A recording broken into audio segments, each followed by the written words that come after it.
Yell at me and my staff? Fine, good luck running the office on your own. I used to work in a small family-owned doctor's office. A couple of years in, they got a legal fight and experienced staff started leaving. Being young and dumb, I wanted to be loyal and ended up managing half of the doctor's office. The other half was managed by Brittany.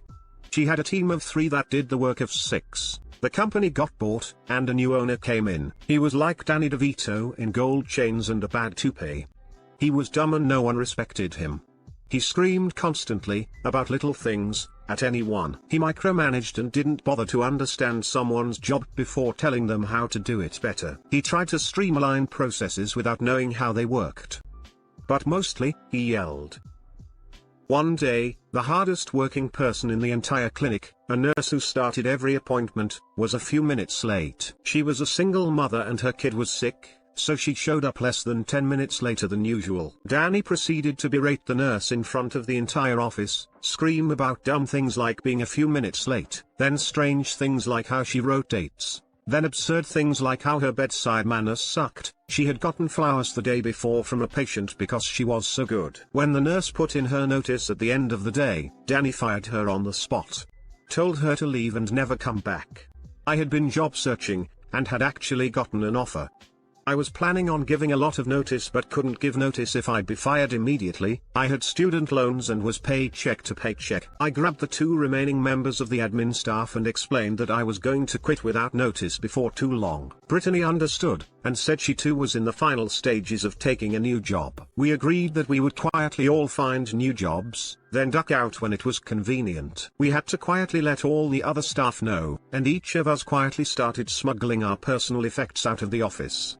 I had a start date 2 weeks out, but honestly couldn't give notice without risking my financial health. A week or so later, Danny started screaming about the color of tape I'd used to duct tape down a power cable months before. I had used orange and yellow to make it more visible. But Danny said that was unprofessional. I asked him how he'd like me to fix it. Danny, well, that's not my problem. That's yours. I paused for a second and said, Me, you know, I don't think it is my problem. I'm out. I grabbed my small box of desk things as Danny howled at me. Danny, you will never find another job in this town. I own every doctor's office in this county. I don't need you, since I've got Brittany. Brittany looked at him and said, I'd been meaning to tell you that today is my last day. We packed our things and walked out, as Danny called the cops saying his employees were stealing things like their own birthday cards and pictures of their kids. We texted the 3rd employee, who was on lunch, and explained what happened. It sounds like she didn't go back. And without front desk, billing, or nursing staff, a doctor's office simply can't run. I'm told they were closed for almost 2 weeks before they got temporary employees, but had no one to train them. Danny shuttered and resold the business a few months later to the big dog in the industry, which is a charity. Since their books are open, we saw that they bought the company, really just the clients list, for about 15% less than what Danny had paid a few months prior. TLDR. New owner tries to micromanage, fires employee on the spot. Rest of staff fires him on the spot, he loses millions. Edit, bit more information. The police did show up, and one of the officers who responded was a patient we had treated for months. Weeks later, Danny tried to withhold our final paychecks claiming that we forfeited wages if we didn't give notice, illegal, and that we had stolen valuable intellectual property. He meant the passwords. He didn't know anyone's user IDs/passwords, so he had to pay an external IT team to get all of our files. Now to the comments. Well, that backfired for him spectacularly. Sounds like douchebag Danny has no business running a business. Treat your best employees like shit. Excellent strategy, ducking idiot. Danny douche. Detective douche. I know you described him, but I just imagine Matilda with her sketchy, used car salesman dad. I also thought of Harry Wormwood. The attitude fits. I'm big and you're little. I'm smart and you're dumb. I'm right and you're wrong, and there's nothing you can do about it. I love that movie. They bought the company for about 15% less than what Danny had paid a few months prior. He only lost 15% on this. Lucky bastard. Lucky that it's only 15%, but if it's 15% of millions and he didn't buy it outright and took loans, he's still completely screwed. Man, the tech thing hits home how petty he was. Don't berate your staff. But definitely don't berate your staff without an explanation of what they did wrong or how to improve it. Otherwise, you've just made it 100% clear you enjoy torturing your staff for the sake of it. OP replied, "Off?" There were hundreds more. He yelled at a co-worker who had clicked File. Save as. Why don't you click Ctrl+S? It's way faster. Answer, because Ctrl+S would overwrite the old copy. But we wanted to keep both copies. That's sort of micromanager.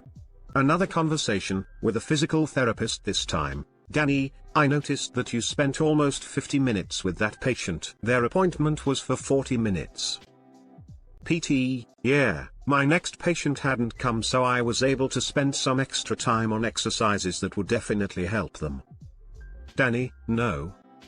You could have spent that time charting so you didn't stay on the clock later.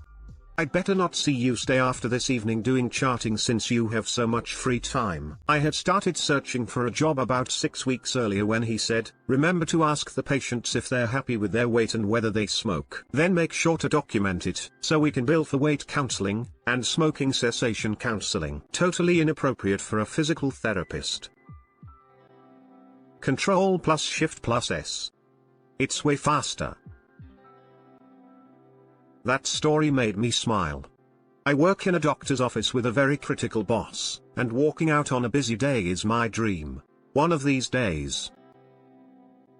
Critical bosses are usually that way, as they read some idiotic management book that told them to do it that way as a means to make workers think they couldn't get another job. I had one boss who had a Machiavellian management techniques book which he proudly showed people. He was the biggest bully, constantly told people how worthless they are and couldn't get another job. Found out he had stopped me transferring to about 10 jobs I would have been given internally, if he had consented. Basically, telling them I was essential and that this company was allowed. Sadly, enough after each rejection he ramped up his rhetoric about how that proved I couldn't get another job. After the 5th one, I was told by the woman interviewing me exactly why I didn't get it. I got in contact with a lot of the others and they said the same thing. This led to me spending 3 months interviewing everywhere to get something else. Once I left the company I was easily rehired and allowed to transfer between departments. He actually offered me jobs after that. But I politely declined. Wouldn't have been smart to rub it in his face. Ugh.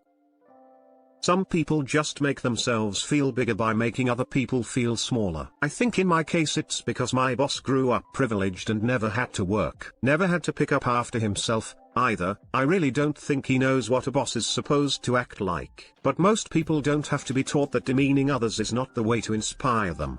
Glad you got out. Danny DeVito is better than the douchebag in every aspect, how dare you. Danny DeVito often plays the douchebag. I think that was the point. Nobody thinks actual Danny DeVito is like that. Except Rhea Perlman. OP replied, I tried to keep the story short. Danny was an investor.